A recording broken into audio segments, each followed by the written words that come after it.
One of the very curious things about this road, which I've never quite fathomed out, is that the motorway ends at this point that we're coming up to now.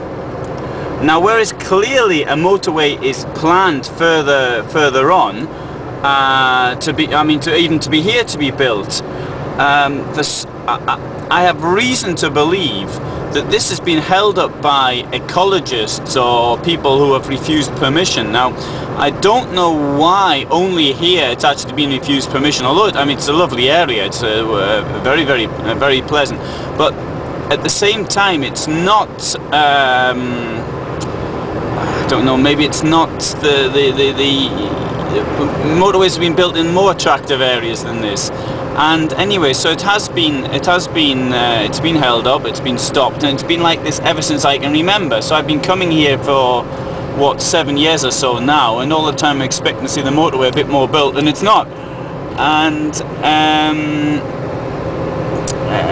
there used to be protests, or the banners outside, yes, a motorway, yes, but underground. Well, I don't really think we can build tunnels when it's not absolutely essential. Of course, we like to see all roads underground, I suppose, but that's not feasible. So, but this is one area it has been held up, and want to see a lot of traffic here, much more than on the motorway, of course, because it's been blocked. Anyway, this section, as I recall, is about 7 kilometers, but the traffic's moving very nicely, so I'm not unhappy. Oh, and we see something on the right now. That to me looks as though somebody is trying to build a motorway. So maybe at last they're doing something about it here.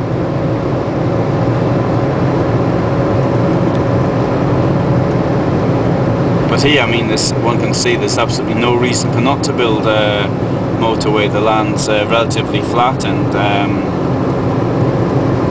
doesn't pose particular difficulties, I would have thought.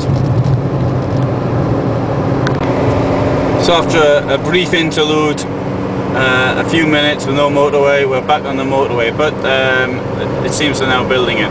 I wonder if this is caused by protests or what. I don't know how the planning process is in Germany. I've seen how in Poland it's successfully stopped many things, in Britain as well. Having said that, in France they decide they're going to build a road there, then too bad.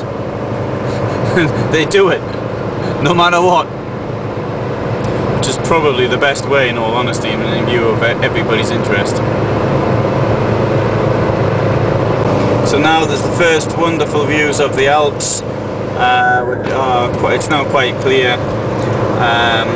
Approximately 30 kilometers from the German-Austrian border, and the Alps, which effectively now at Bregenz, I think it's fair to say they begin, and at Lindau's on Lake Constance. I think I may drive through Lindau, though I don't know if there's actually a border crossing at this point or not. I'll find out though.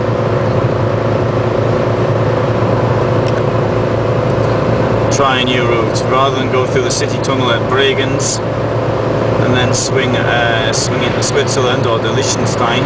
I'm going to continue, I'm going to go into Lindau and then see if I can get from Lindau into Bregenz. I suspect I can't do it though. One of the many tall bridges, this one's 40 meters high. Quite an achievement really, 730 meters long, 40 meters high. Now when you compare this, the trouble they have building bridges over the Vistula in Poland, yet Germany's got all of these, many of these bridges on the motorways, bridges which for the main part are totally unknown. I dare say there's some people who go around looking at bridges. Certainly in the south there's some really very pleasant bridges. A vital artery for communications, a vital piece of equipment, the bridge, the motorway bridge.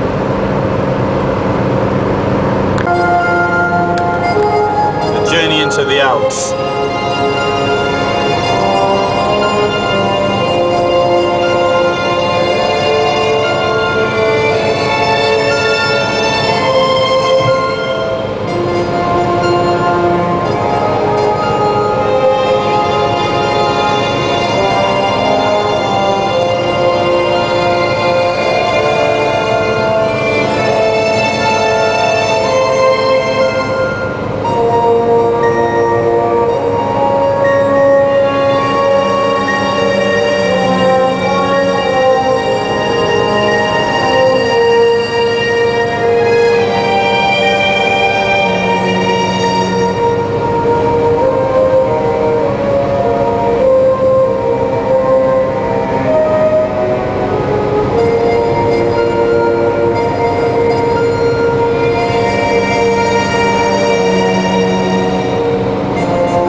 Lindau straight ahead.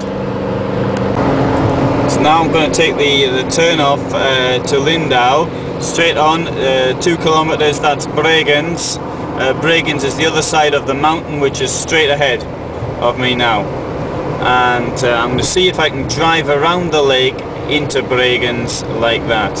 It may not be possible, but let's find out.